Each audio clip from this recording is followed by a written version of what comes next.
প্রয়াত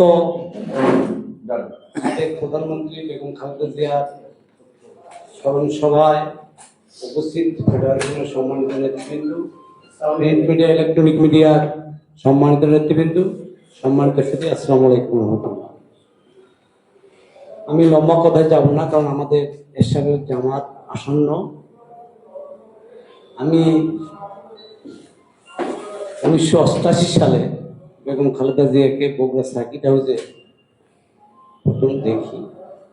আপনারা সবাই যে গুণাবলী বলেছেন, আমি আপনাদের সকল বক্তার সাথে সহমত পোষণ করে বলছি যে অত্যন্ত ভদ্র, নম্র, ভালো মানুষ ছিলেন।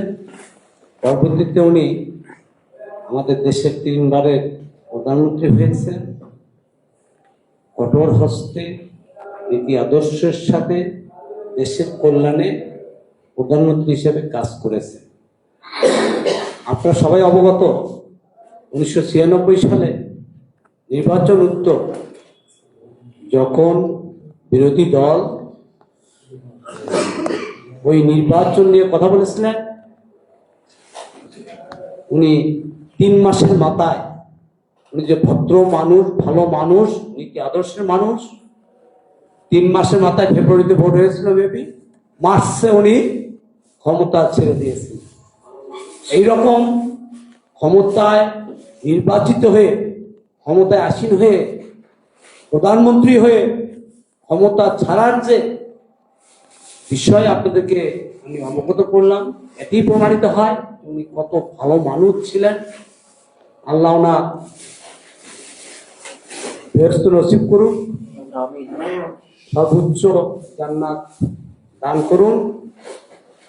আর ওনার আরেকটি বিষয়, আমাদের বগুড়াবাসী এখানে আছেন, বেগম খালেদা জিয়া বাংলাদেশে কোনো স্বামীর বাড়ির ঠিকানার বাহিরে কোনো ঠিকানা ছিল না। আমাদের সাবেক প্রেসিডেন্ট প্রয়াত জিয়াউর রহমানের তেমনি ভাবে গাবতলীর বাবার বাড়ি ছাড়া আর কোনো ঠিকানা ছিল না। আমাদের প্রয়াত 3 বারের সাবেক প্রধানমন্ত্রী খালেদা জিয়ারও কোনো ঠিকানা কোনো শহরে নাই, তার স্বামীর বাড়ির ঠিকানায় তার ঠিকানা। এই যে তার স্বচ্ছতা, সে 3 বারের প্রধানমন্ত্রী, তার নামে কোনো ভোট কেলেঙ্কারি পাননি, তার নামে কোনো অর্থনীতির কোনো কেলেঙ্কারি পাননি। একটি বিষয় যেটা বিগত সরকার তাকে মিথ্যা অপবাদ দিয়ে ওই বিশ্বের থেকে জিয়া চ্যারিটেবল ট্রাস্টের নামে কিছু টাকা এসেছিল, সেটি এসেছিল 2 কোটি টাকা। এখন জিয়া চ্যারিটেবল ট্রাস্টের নামে কোনো অ্যাকাউন্ট ছিল না, সেই টাকাটা তৎকালীন প্রধানমন্ত্রী বেগম খালেদা জিয়ার অ্যাকাউন্টে ছিল। সেই টাকা 2 কোটি থেকে বৃদ্ধি হয়ে 6 কোটি হয়েছিল। অথচ এই মামলায় তাকে কারাবাস করতে হয়েছে, দীর্ঘদিন তাকে সাজাপ্রাপ্ত হয়েছে। আমি সকলের অবগতির জন্য বলছি যে বেগম খালেদা জিয়া আপসীন নেতৃত্ব, তার নেতৃত্বের বিষয় আমাদের দেশবাসী সহ গোটা বিশ্ব তাকে আপসীন নেত্রী উপাধি দিয়েছেন। তার কারণ আরেকটি বলছি, 111 গভর্নমেন্টের সময় সংসদের পশ্চিম পাশে একটি বাড়িতে ছিলেন হাসিনা, আরেকটি ছিলেন খালেদা জিয়া। খালেদা জিয়া আপনি নীতি আদর্শের সঙ্গে আপোষ করেননি, নীতি আদর্শের সঙ্গে আপোষ করেননি, সে তার নীতিতে অটল ছিলেন। তিনি কারাবাস করেছেন এবং তাকে দেশের বাইরে পাঠানোর জন্য রাষ্ট্র তথা তৎকালীন সরকারের যে অপপ্রয়াস ছিল, তিনি সেটিতেও মত প্রকাশ করেননি। তিনি বলেছিলেন, দেশের বাইরে আমার কোনো ঠিকানা নাই, আমি দেশের বাইরে যাব না। সম্মানিত নেতৃবৃন্দ, আমার অনেকেই বক্তব্য দিয়েছেন, আমিও আপনাদের সঙ্গে সামান্য একটু স্মৃতিচারণ করলাম যে খালেদা জিয়া যে নীতি আদর্শের মানুষ ছিল, শহীদ প্রেসিডেন্ট জিয়াউর রহমান যে মানুষ ছিল, যেভাবে দেশ শাসন করেছেন। আমি আজকে বেগম জিয়ার স্মরণ সভায় আমাদের বর্তমান বিএনপির ভারপ্রাপ্ত চেয়ারম্যান জনাব তারেক রহমানের উদ্দেশ্য তথা বিএনপির উদ্দেশ্যে আমি একটি বিষয় সবিনয়ে অনুরোধ করব যে জনাব তারেক রহমান যেন তার মায়ের নীতি আদর্শ এবং বাবার নীতি আদর্শে আদর্শিত হয়ে বাংলাদেশের 16 কোটি মানুষের জীবনমান উন্নয়নের জন্য দেশের স্বার্থে কাজ করবেন, এই প্রত্যয় ব্যক্ত করছি।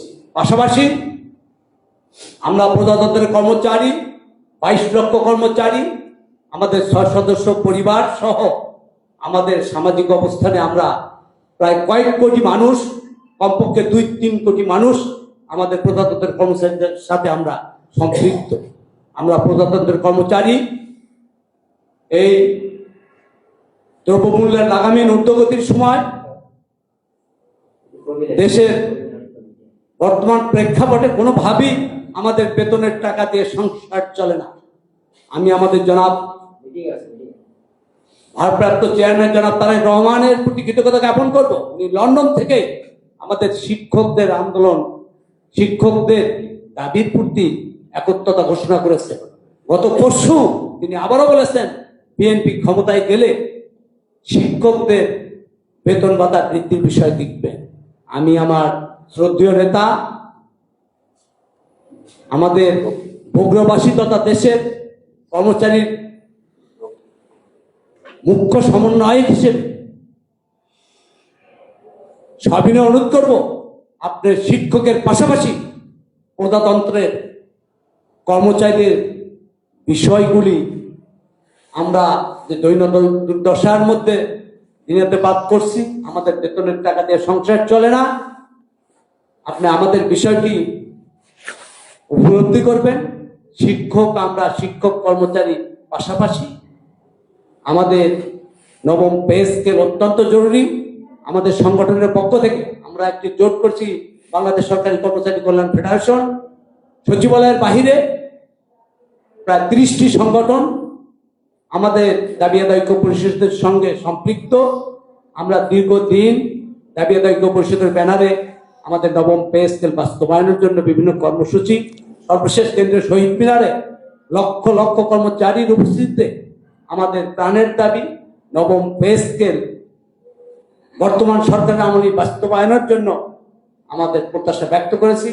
আমি জনাব তারেক রহমান, আমাদের বিএনপির ভারপ্রাপ্ত চেয়ারম্যান তথা অনেক গুণে গুণান্বিত বিশিষ্ট ব্যক্তি হিসেবে আমাদের কর্মচারীদের সাক্ষাতের একটি আবেদন আপনার কাছে আমরা আপনার অফিসে, বিএনপির গুলশান অফিসে আমরা পৌঁছে দিয়েছি। আপনি সেই বিষয়টি বিবেচনা করে অতি দ্রুততার সাথে আমাদের দাবি আদায় ঐক্য পরিষদের প্রতিনিধির সাথে অন্তত 18 লক্ষ কর্মচারীর দুঃখের কথা শুনবেন। আপনি বর্তমানে সরকারে নেই, কিন্তু আপনি বড় দলের অভিভাবক হিসেবে আপনার এই মুহূর্তে যদি আমাদের পে স্কেল নিয়ে কোনো পরামর্শ সরকারকে দেন, কোনো কথা বলেন, অবশ্যই সরকার আমাদের প্রজাতন্ত্রের কর্মচারীদের দুঃখ দুর্দশার কথা বিবেচনা করে আমাদের নবম পে স্কেল বর্তমান সরকারি দিয়ে যাবেন, এই প্রত্যয় ব্যক্ত করছি।